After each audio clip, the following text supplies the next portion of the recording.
حكايتنا النهاردة خفيفة وظريفة وبتحكي عن قصة حب في مدرسة ثانوي بيتحول مسارها بالصدفة وبتغير حياة البطلة للأبد. فلو لسه ما اشتركتوش في القناة اشتركوا بسرعة وتعالوا نبدأ الحكاية.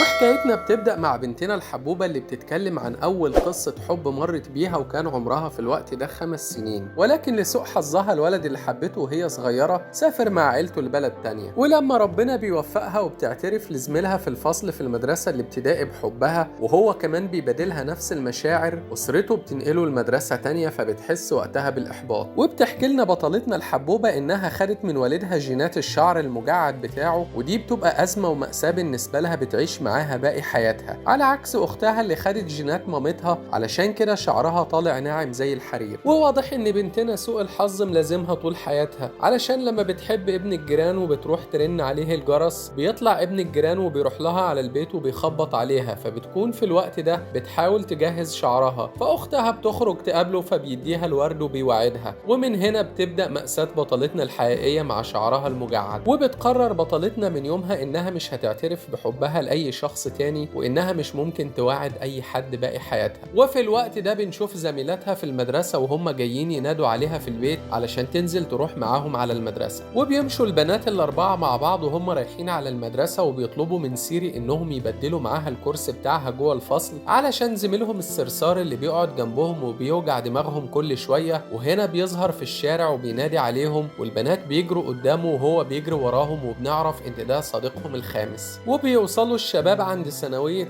غرام وبيقفوا قدام المدرسة يلعبوا مع بعض، وفجأة بيعدي الوسيم الحبوب ابو عضلات، فبتقف سيري وبتحاول تعدل شعرها وبيشاور لها قدام اصدقائها، فبينبهروا كلهم انها تعرفه ويعرفها وبيسألوها انت تعرفيه منين. وبتقول لهم سيري انا كنت بعوم عند المحيط في امان الله، وببص لقيت هدوم محطوطه هناك على الشط، وفجاه ببص لقيته خارج عليا من الميه زي الوحش الكاسر، فاتفاجئت انه موجود. وفجاه بيدخل المدرس بتاعهم الفصل، والمدرس بتاعهم بيقول لهم انتوا ليكم عندي خبر حزين جدا، عارفين الرحله المدرسيه اللي اتلغت السنه اللي فاتت بسبب الاعصار هتتعمل السنه دي. فالاولاد والبنات كلهم بيهيصوا ويبقوا فرحانين، فبيسكتهم فورا وبيقول لهم اقعدوا ساكتين، انا مش عارف ايه المدرسه اللي تعمل رحله لتلاميذ السنة الأخيرة، المفروض تهتموا بدروسكم وبمذاكرتكم وما تفكروش في أي حاجة تانية. وبيقول لهم علشان تستمتعوا بالرحلة أنا قررت إن أديكم واجب مضاعف المرة دي. فالولاد والبنات بيحسوا بالإحباط. وبنشوف الوسيم أبو عضلات فالنتينو المدرسة بيبقى بيلعب كرة السلة، والبنات بيبقوا واقفين كلهم بيتفرجوا عليه وهيمنين وكأنهم بيشوفوا أمير من أمراء عالم ديزني. ووقت الفسحة بتروح سيري وبتشتري مشروب طاقة علشان تقدمه هدية للولد الأمور أبو عضلات. فالست اللي واقفة في الكانتين بتاع المدرسة بتقول لها كل المشاريب دي هيشربها لوحده، في بنات كتير غيرك جم اشتروا له مشاريب، وبالطريقة دي الولد هيقضي باقي اليوم في الحمام ومش هيخرج منه، شوفي أي طريقة تانية تلفتي نظره بيها. فسيري ما بتكدبش خبر وبتاخد المشروب وبتخرج تشربه هي بره. ولما بتخرج بره بتقابل فيلنستون، ودي بنت زميلتها معاها في المدرسة وشعرها هي كمان كنيش زيها، وبتفتكر لما كانوا زمان بيقعدوا يسرحوا شعرهم مع بعض، وبتسأل نفسها يا ترى هي كمان معجبة بالوسيم ابو عضلات. ولكن فيلنستون بترمي الازازة اللي في ايديها في الباسكت وبتسيبها وبتمشي. وتاني يوم بتروح سيري عند المحيط وبتحط الهدوم بتاعتها وبتعدل اليافطة بتاعت اسمها على امل ان الوسيم الحبوب يجي عند الشط ويشوف الملابس بتاعتها ويتعرف عليها. وبتتخيل انه جه بالفعل وشاف الهدوم بتاعتها وشاف اسمها وقال لها اسم جميل فعلا، وبتبقى سعيدة ومبسوطة وبتنزل تعوم في المحيط. وفجأة سيري بتحس وبتاخد بالها ان في حد عند الشط بيغرق، وبتحاول تخرج بسرعة علشان تنقذه، وبالفعل بتبدأ تشده وتطلعه لحد بره، وبتشوفه وهو قاطع النفس ومش بيتنفس، وبتحاول تنقذه بكل الطرق مش بتعرف. وبتحاول وقتها انها تديله قبلة الحياة، ولما بتقرب منه بيفتح عينيه فبتروح ضرباه بالقلم على وشه، فبيبدأ يرجع المية اللي شربها. وبتحس وقتها انها قدرت فعلا تعمل حاجة عظيمة وتنقذ حياته. وبعد ما بتقدر تنقذ حياته بتقول له انت ايه اللي خلاك يا اخي تنزل المية وانت ما بتعرفش تعوم. في المدرسة بنشوف الطويل الحزين واقف مع المدرس، وبنلاحظ انه رجله مكسورة وماشي على عكاز، وبيبقى باين ان ده بسبب الحادثة اللي اتعرض لها امبارح في المحيط واللي كان هيغرق بسببها. يون سوك بيدخل الفصل وبيدخل يقعد في الكرسي الاخير، وسيري بتروح تتكلم معاه وبتقول له ادينا اتقابلنا تاني، هو الحادثة اللي حصلت لك دي بسبب امبارح؟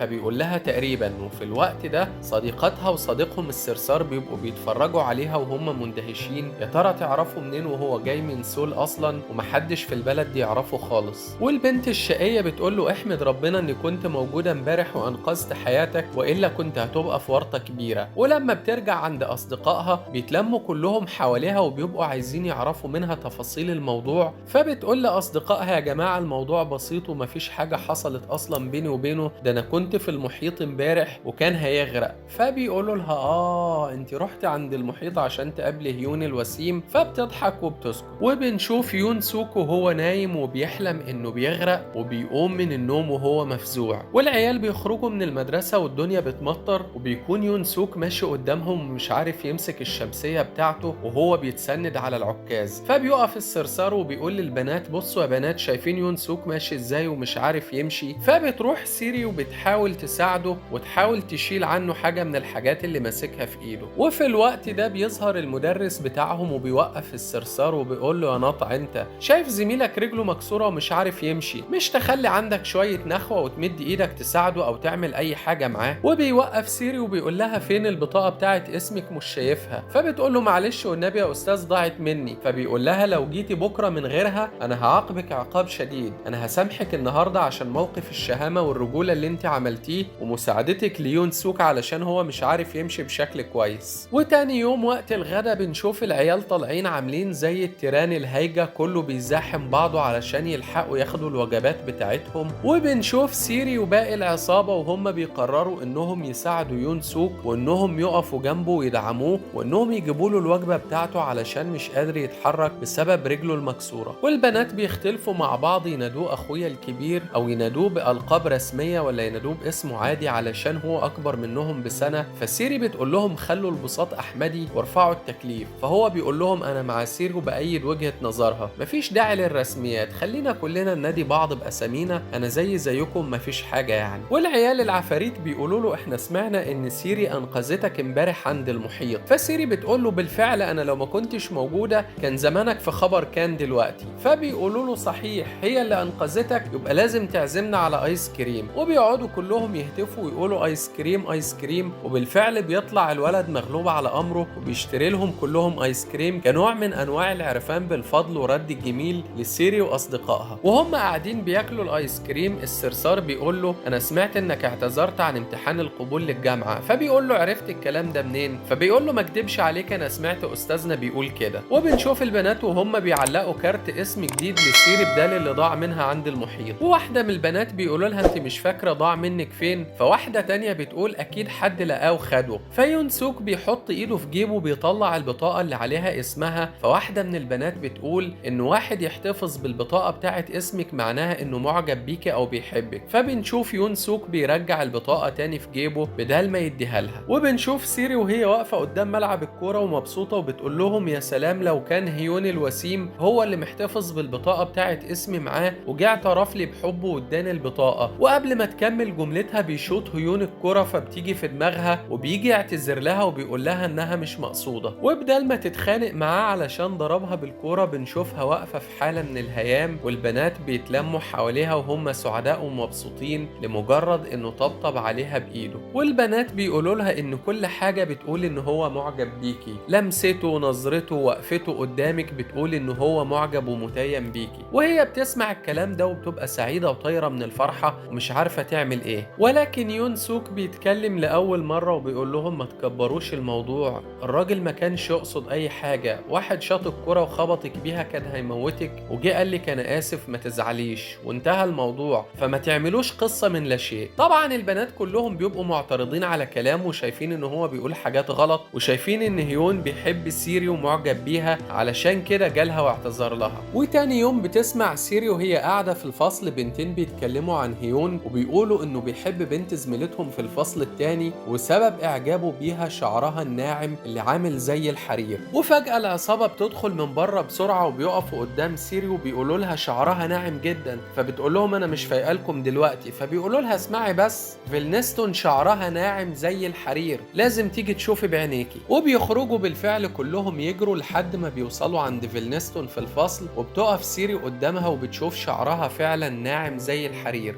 فبتميل عليها كده وبتقول فبتقول لها انت عملتيه فين؟ فبتقول لها في صالون اسمه روز عملته عنده. فبتقول لها التكلفة كام؟ قالت لها 200,000.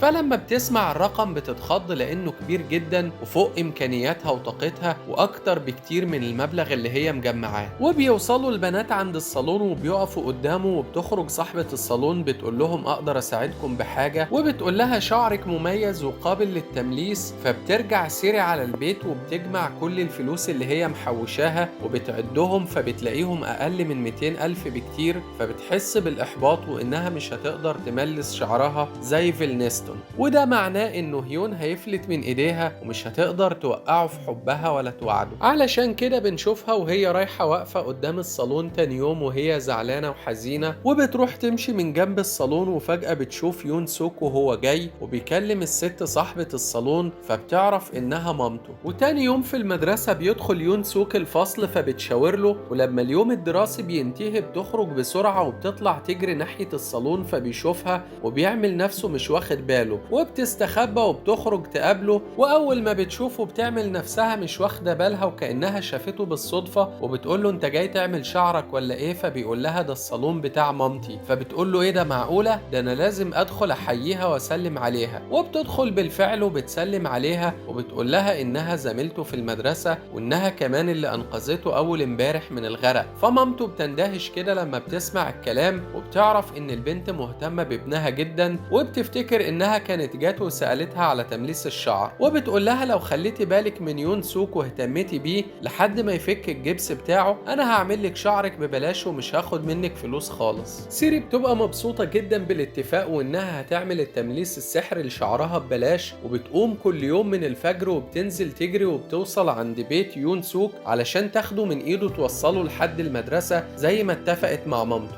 وبتحاول تساعده في كل حاجة لدرجة انها بتوزع الدعاية لصالون والدته. ولما بتشوف هيون معدي في الشارع بالصدفة بتقف تستخبى ورا يون سوك علشان ما يشوفهاش وهي ماشية معاه. ولما الدنيا بتمطر بتاخده وبتمشي بسرعة وبتروح عند المكتبة بتاعت باباها وبتفتح القفل وبتدخل معاه، وبتروح تجيب له هدوم من بتاعت باباها بدال هدومه اللي اتبلت من المطر، وبيسألها عن الكتب اللي موجودة في المخزن بعد ما بتغير هدومها. فبتقول له ان الكتب دي كلها بتاعت باباها ولكن هي ليها الركن الصغير اللي موجود على جنب، وبتتكلم معاه عن الكتب المصورة وبتعرف انه ما يعرفش اي حاجة عن الكتب المصورة. فبتجيب له كتابه وبتديهوله وبتقول له خد اقرا القصة دي اكيد هتعجبك جدا، وبتديله الرقم السري بتاع القفل بتاع المستودع وبتقول له تقدر تيجي تقرا هنا في اي وقت، وبتقول له انا هعرف بابا انك ممكن تيجي في اي وقت ولكن خلي الموضوع ده سر ما بيننا وما تعرفش اي حد بالباسورد بتاع المكان وانا هكتبه لك على ايدك علشان ما تنساهوش.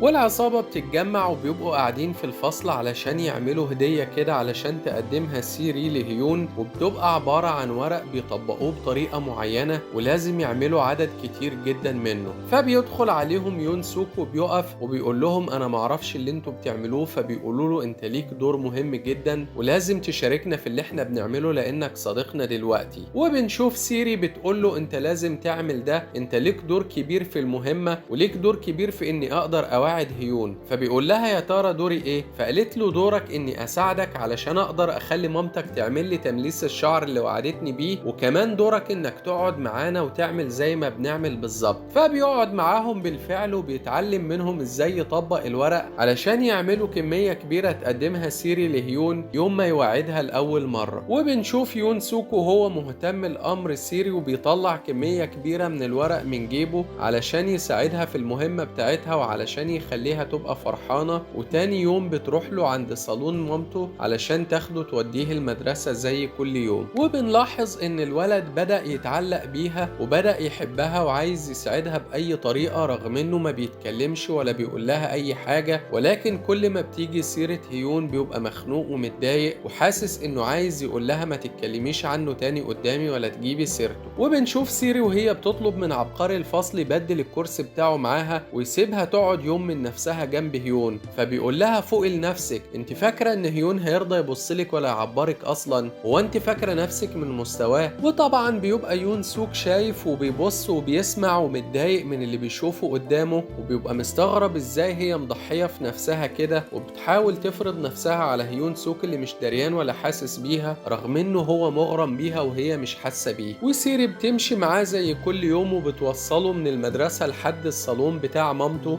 فبيطلع من الشنطه بتاعته الهدوم بتاعت باباها بعد ما غسلها وبيديها لها، فبتقف سيري وبتعيط وبتقول له هو الواد عبقرينه الفصل ده فاكر نفسه مين؟ فبيقول لها خلاص ما تزعليش نفسك، الموضوع بسيط ومش مستاهل. وفي يوم الامتحان بيوزعوا عليهم ورق الاسئله والاجابات، وبيبص عبقرينه وراه فبيشوف سيري وهي بتبصله وبتصغر له بعينيها وبتبقى ماسكه القلم في وضعيه متحفزه جدا وكانها عايزه تغزه بيه في جنبه. وفي الوقت ده بيدخل يون سوك، فالاستاذ بيقول له يا ابني انت هتدخل الامتحان بتاع الجامعه؟ فبيقول له ايوه، فبيقول له طب ادخل يلا اقعد في الكرسي بتاعك. وبعد المدرسه بتروح سيري على المكتبه بتاعت باباها، فبتلاقي يون سوك قاعد هناك وبيقرا كتاب من الكتب المصوره، فبتقول له انا كنت متخيله انك مش مهتم بالقصص المصوره، فبيقول لها بس انت طلبت مني اني اقراها وانا بسمع كلامك. وبتقعد وبتقول له انا محتاره بسبب مستقبلي لاني مش فالحه في اي حاجه، فبيقول لها ازاي ده انت شاطره جدا في السباحه، فقالت له معاك حق، وبسبب السباحه انا اتعرفت على هيون، واقول لك على حاجه، انا بعد ما ملس شعري انا لازم اروح اعترف له بمشاعري واقول له ان انا بحبه. فبيطلع لها البرطمان بتاعها اللي كان معاه وقت ما كانت بتعيط وسابته ومشيت، وبيبقى البرطمان مليان بالورق اللي كانوا بيعملوه، فبتبقى فرحانه وسعيده جدا ومستغربه هو ازاي كمل البرطمان لوحده، وبنعرف ان هو عمل ده علشان يسعدها ويفرحها. ويون سوك بيقول لها بصراحه انا عملت البرطمان ده وانا مش عارف ايه اهميته، فقالت له اهميه كبيره جدا، كل ورقه جوه البرطمان ده بتعبر عن نبضه قلب ليا انا وكل اصدقائنا اللي عملنا الورق ده مع بعض. وبالصدفه بتسمع سيري جارتهم وهي جايه البيت عند مامتها وبتتكلم عن مامة يون سوك صاحبه صالون التجميل، وبتقول انها متجوزه بروفيسور في سول، وانه راجل سيء جدا وكان بيعامل ابنه معامله سيئه، وكان بيغير على مراته غيره مرضيه، علشان كده عقدها وعقد الولد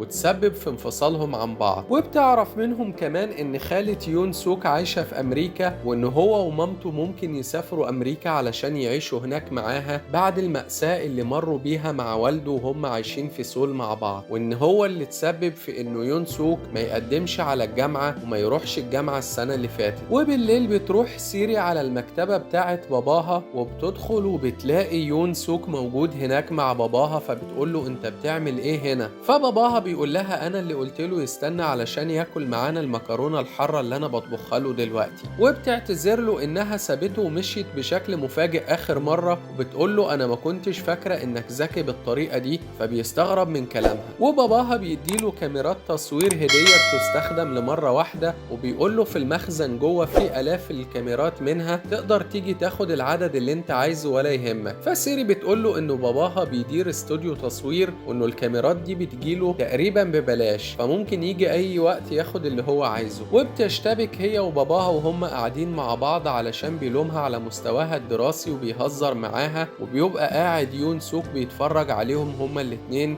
وبيبقى سعيد ولكن ما بيعلقش بأي كلمة. والبنات بيسألوها بيقولوا لها ازاي هتعترف بحبك لهيون، فبالصدفة بتشوف ورقة متعلقة ومكتوب عليها الرحلة المدرسية، فبيبقوا كلهم فرحانين انه خلاص لقوا الطريقة اللي هتعبر بيها عن حبها لهيون. وفي حصة الرياضة بينزلوا الأولاد كلهم يلعبوا لعبة غريبة كده مع بعض، وبيطلب يون سوك من سيري انهم يكونوا هما الاتنين فريق واحد مع بعض، وبالفعل بيكونوا الفريق وبيبدأوا يلعبوا مع بعض، وبيحاول يون سوك انهم يكسبوا بكل الطرق وبيحاول يدافع عن سيري، وبالفعل بيوصلوا للتصفيات النهائية، ولكن سيري بتتهور بحماقتها وبتروح تجري ناحية الكورة علشان تتغلب هي ويون سوك علشان تدي فرصة لهيون حبيبها انه يفوز. وبعدين بتحس بالذنب وانها عملت غلطة كبيرة جدا لما بتشوف يون سوك بينسحب من الملعب وبيمشي. وبترجع البيت وبتلاقي عينيها زرقت مكان ما الكرة خبطتها في وشها، وبتنام على السرير وهي غضبانة من نفسها وزعلانة بسبب التصرف اللي عملته واللي ما كانش له مبرر خالص ولا ينفع انها تعمله وتخسر الفريق بتاعها. وبتحاول تسجل رسائل ليون سوك علشان تعتذر له من اللي هي عملته، وبعد ما بتسجل الرسالة بترجع تحذفها تاني وبتحس انها غلط تعمل حاجة زي كده. وبتجيلها رسالة من هيون وبتبقى مبسوطة وسعيدة جدا، وبيقول لها شكرا انك انقذتيني وانقذت فريقي من الهزيمة. وبعد شوية بتجيلها رسالة تاني من يون سوك بيقول لها انا حاسس بالذنب علشان سبتك ومشيت، وانا مش زعلان منك وما تشغليش بالك باي حاجة، وبالمناسبة بلاش تدلكي عينك بالبيض علشان السالمونيلا ما تصيبكيش وعينك توجعك اكتر. وبالليل بنشوف يون سوك وهو بيحلم انه بيغرق، وبيشوف ان سيري هي اللي بتحاول تنقذه من الغرق. وتاني يوم بيتجمعوا الاصدقاء كلهم مع بعض، ويون سوك بيبقى ماسك الكاميرا بتاعته وعمال بيصورهم وهم قاعدين مع بعض، وفجأة بيستأذن منهم وبيسيبهم وبيمشي. وتاني يوم المدرسة بتبقى عاملة حفلة تنكرية وكل الشباب بيبقوا لابسين ملابس مختلفة، وبنشوف سيري ويون سوك وهم داخلين مع بعض ولابسين ملابس رياضية وكأنهم لعيبة جولف هما الاتنين. وبنشوف والدها موجود وهو اللي بيصورهم جوه المدرسة وبيخليهم هما الاتنين يقفوا علشان ياخد لهم صور مع بعض. وقبل الرحلة المدرسية بنشوف سيري وهي رايحة صالون التجميل عند مامة يون سوك علشان تعمل لها التمليس بتاع الشعر. وفي الوقت ده بيدخل يون سوك، فمامته بتقول له تقدر تروح دلوقتي علشان تغسل شعر سيري علشان تجهزها علشان ابدا اعمل لها التمليس بتاع الشعر. فيون سوك بيروح وبيحط لها شامبو على شعرها المفروض انه ما يحطهوش، فمامته بتساله بتقول له انت ازاي تعمل حاجه زي كده، انت المفروض عارف اكتر مني ان ده ممنوع والمفروض انه ما يتعملش. وبنفهم انه عمل كده علشان تفضل موجوده على طبيعتها وتسيب شعرها على طبيعته ما تعملهوش التمليس، لانه مؤمن انها على طبيعتها اجمل بكتير. ويوم الرحله بيروحوا كلهم بسرعه بيركبوا الباصات، وبتبقى سيري متاخره ولسه ما راحتش، فبيبصوا فجاه وبيشوفوها وهي طالعه بشعرها الناعم، وبيبقوا مخضوضين ومندهشين من شكلها، وبيبقى باين عليها انها جميله، وبيبقوا كلهم مبهورين ومبسوطين بيها جدا. ويون سوك بيبص لها من بعيد وبيبقى مبتسم، وهي بتبص له وبتبتسم له، وبيولي وشه الناحيه التانيه كأنه ما شافش حاجة. وبيطلعوا الشباب رحلة مع بعض وبيبقوا سعداء مع بعض ومبسوطين جدا، وبياخدوا كتير من الصور التذكارية مع بعض. وبالليل بتتعمل الحفلة بتاعتهم،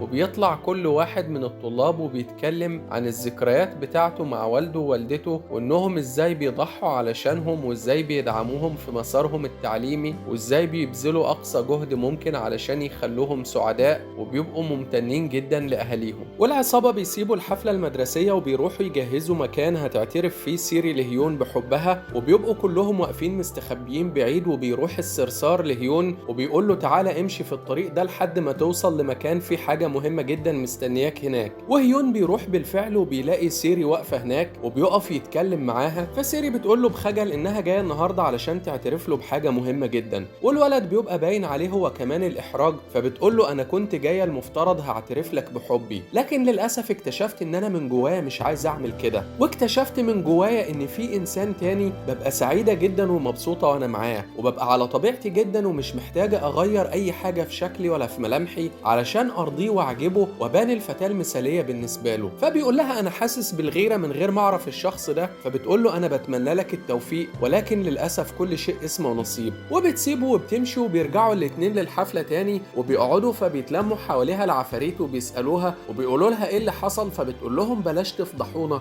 خليني اتكلم معاكم بعدين. وفي نفس الوقت وهي قاعده بتبص على حبيبها يون سوك اللي بيبقى قاعد قدامها شويه على اليمين ومركز في الحفله ومش مركز معاها خالص، وبيبقى باين عليه الحزن والاسى لانه اعتقد ان خلاص حبيبته راحت اعترفت لشاب تاني بحبها وانها ما بقتش من حقه دلوقتي. وبتخلص الرحله المدرسيه وبيبقوا رايحين للاتوبيسات علشان يرجعوا على بيوتهم، ويون سوك بيشوف هيون وهو بيشاور لسيري من الاتوبيس، فبيبقى متضايق وعلشان كده بيطلع الاتوبيس وبيعدي من جنبها من غير ما بيكلمها، وبيقعد في الكرسي بتاعه وهي بتبقى مندهشه ومستغربه جدا، ولكن بتبقى حاسه انه فهم انها بدات بالفعل توعد هيون. وبعد شويه ايام بيبقى يون سوك معدي من قدام المخزن بتاعه والد سيري، وبيدخل يون سوك المخزن بتاع والدها فبيلاقيها موجوده وبتذاكر، فاول ما بتشوفه بتبقى سعيده جدا وبتقول له اقعد على ما اخلص المذاكره بتاعتي. وبيمسك كتاب مصور وبيقرا فيه، فبتقول له مفيش عندك سؤال عايز تسالهوني؟ فبيقول لها سؤال عن ايه؟ فبتقول له اللي حصل في الرحله، فبيقول لها ايه اللي حصل في الرحله؟ فبتقول له بصراحه انا ما قدرتش اوعد هيون. فبنشوف يون سوك وهو عليه علامات السعاده والفرح، وبتقول له انا خلاص مش هوعده، واعترفت له بكده، وانا عندي امتحان بعد يومين، وعايزاك يوم الامتحان تجيب لي نوع معين من الحلويات المطاطه العملاقه. فبيقول لها يعني ايه؟ فبتقول له خلاص مش عايزه حاجه، كمل القرايه بتاعتك.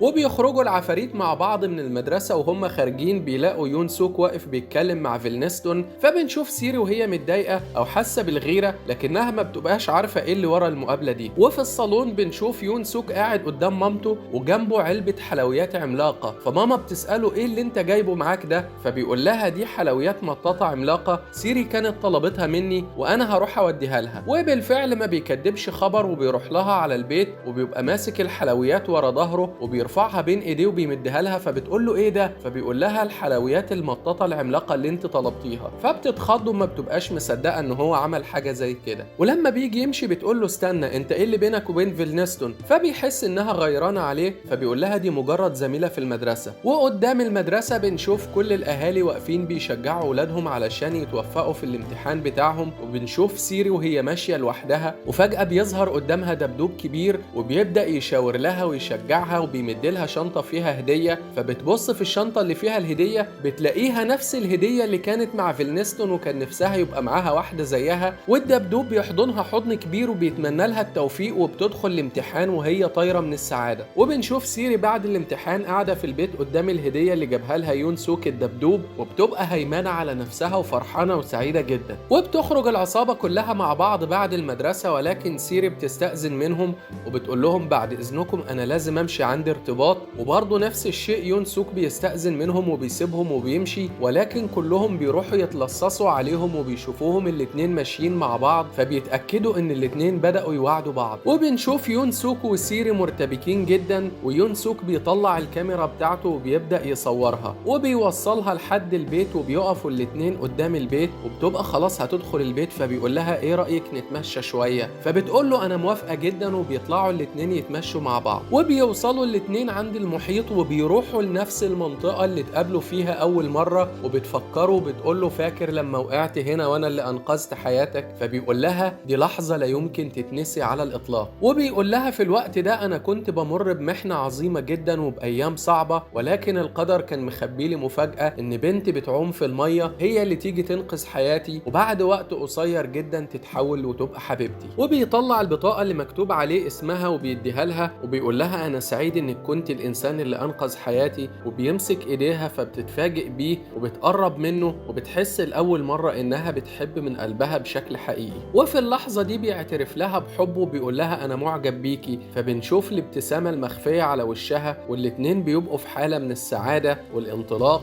كأنهم فعلا كل واحد فيهم لقى جزء اللي بيكمله. وبيرجعوا على بيتها هما الاتنين ماسكين ايدين بعض، وبيوصلها لحد الباب وبيقرب منها وبيعترف لها بحبه بشكل عملي. سيري بتدخل البيت وبتبقى طايرة من الفرح والسعادة، وهو بيروح لمامته على البيت وهو مبسوط وسعيد هو كمان. ومامته بتقول له انها مضطرة انها تسافر يوم الحد على سول علشان تجيب بعض المعدات اللي هتساعدها في شغلها. وفي الوقت ده بتتصل بيه سيري وبتقول له انا جاهزة علشان نتقابل يوم الحد زي ما اتفقنا. فبيقول لها خلاص هكون موجود على الميعاد المحدد. وبنشوف العصابة في الوقت ده بتتلصص على المكالمة بتاعتهم علشان تسمع وتفهم وتعرف ايه اللي بيحصل بين اصدقائهم بالظبط. وتاني يوم بنشوف سيري ويون سوك ماشيين على الشط جنب بعض، والعصابة بتبقى بتجهز لهم حفلة، ولما بيشوفوهم بيروحوا يستخبوا بعيد وبيطلعوا بالهدايا. فسيري بتشاور لهم من بعيد ادخلوا دلوقتي وما تظهروش، وطبعا يون سوك بيبقى مش واخد باله. وفي الوقت ده بتيجي ليون سوك رسالة وبيعرف ان مامته تعبانة جدا، فبيعتذر لسيري وبيقول لها انا لازم اسافر على سول حالا علشان مامتي تعبانة وفي المستشفى دلوقتي. ويون سوك بيوصل المستشفى عند والدته، وسيري بتبعت له رسالة بالتليفون بتقول له واضح ان احنا ملناش نصيب نتقابل مع بعض، ولكن اول ما توصل وتطمن على مامتك حاول تطمني وتبعت لي رسالة بسرعة. وبيدخل يون سوك المستشفى وبيشوف والدته هي في غرفة الرعاية المركزة، وبيبقى مصدوم بسبب حالتها الصحية المتدهورة. وبتقع الهدية اللي يون سوك كان مشتريها لسيري وبتتكسر. وبنشوف يون سوك واقف قدام مامته في المستشفى، وبابا الدكتور واقف قدامه وبيقول له مامتك وقعت من على السلم علشان متهورة زي العادة، وبطبعها إنسانة فوضوية وما بتعرفش تاخد بالها من نفسها ولا تاخد بالها من اللي حواليها، وأول فشلها كان فيك أنت إنها ما قدرتش تخلق منك إنسان صالح، وبيسيبه وبيمشي. في الوقت ده سيري بتعرف إن يون سوك بيمر بأزمة، وبتفتكر الكلام اللي جارتهم قالته لمامتها، فبتطلع تجري تاخد الفلوس بتاعتها وبتروح تركب القطر اللي مسافر على سول علشان توصل لحبيبها وتبقى جنبه في الوقت ده. وسيري بتوصل المستشفى بالفعل وبتدور على رقم الغرفة بتاعت والدة يون سوك، وبتطلع علشان تروح لها الغرفة، فبتشوف في الطرقة يون سوك وهو واقف في آخر الطرقة مع والده بيكلمه، وبعدين بيسيبه وبيمشي، فبتفضل واقفة مكانها. ولما بيدخل يون سوك بتقرب ناحية الغرفة وبتقف من بره وبتسمعه وهو بيتكلم مع مامته، بيقول لها إن خالته طلبت إنهم يسافروا لها أمريكا، وبيتكلم مع مامته وهو بيعيط وبيقول لها يا ماما أنا مش عايز أسافر أمريكا، أنا خلاص بدأت حياتي هنا وعايز أستمر هنا ومش عايز أسافر، وأرجوكي خليكي جنبي وما تسافريش عندها،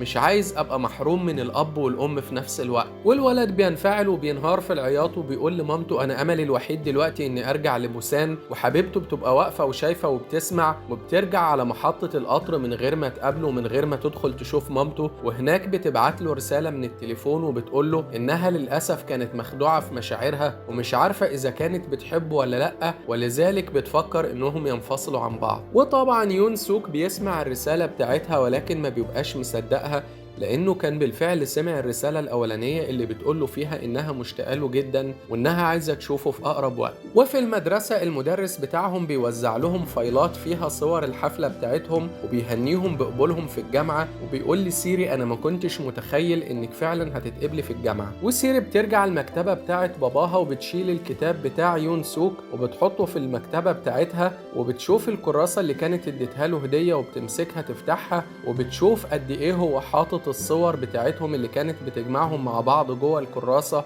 وكاتب كلام جميل جدا وبيقول ان هو بيحبها جدا ومتعلق بيها وانها الفتاة المثالية بالنسبة له. وبتلاقيه سايب لها رسالة لطيفة جدا مع الصور بيقول لها فيها انه وثق كل اللحظات الجميلة اللي جمعتهم مع بعض، لان هو بيعبر بالصور دي عن نبض قلبه مش بمجرد قصاقيص الورق الصغيرة اللي كانوا بيعملوها زمان مع بعض، وبيقول لها انه يتمنى يكمل باقي حياته معاها. وبالفعل سيري بتشوف الكلام ده وبتقراه وبتتفرج على الصور وبتشوف قد ايه كان ظريف ولطيف معاها وبيهتم بكل تفاصيلها، وبتبقى سعيدة جدا انها عرفت الحقيقة دي وشافتها في الوقت ده، وعرفت قد ايه في انسان زي يون سوك بيحبها ومتعلق بيها. وفي الجامعة بنشوف سيري وهي بتبدأ الدراسة وراحت كلية التربية الرياضية، وبتروح تقابل العصابة اللي بيبقوا مرتبين لها ميعاد في اليوم التاني علشان تقابل يون سوك. وبالليل بتروح سيري تقعد مع اصدقائها عند الشط وبيبقوا بيلعبوا مع بعض وبيطلبوها تلعب معاهم، فبتقول لهم استمتعوا انتوا خلوني انا قاعده في مكاني. وبتجيلها رساله بيظهر فيها جمله واحده بس لن استطيع الحضور اليوم. وفي نفس اللحظه بتجيلها رساله تانية بتقول لها واضح ان صحتك كويسه وحالتك بخير. فبتتخض وما بتبقاش عارفه مين اللي بيبعت لها الرسايل، فبتتصل بيه وهنا بيظهر صوت يون سوك على التليفون. وبالفعل بتبص بتلاقي يون سوك واقف قدامها بشحم ولحمه بعد فتره طويله ما كانوش اتقابلوا فيها ولا تعرف مين اللي بيبعت لها الرسائل، وبتبقى مخضوضة ومش مصدقة نفسها، وبيقرب منها وهو مبتسم وسعيد وبيسألها عن أحوالها، فما بتتكلمش وبتعيط وبتترمي في حضنه. وبتعتذر له وبتقول له أنا كدبت عليك في الرسالة اللي بعتها لك في التليفون يوم ما كنت عندكم في المستشفى وانت ما تعرفش. فبيقول لها أنا عارف إن الرسالة بتاعتك مش حقيقية، لأن بالفعل سمعت الرسالة الأولانية اللي انت كنت بتعيطي فيها وبتقولي لي إني وحشتك جدا،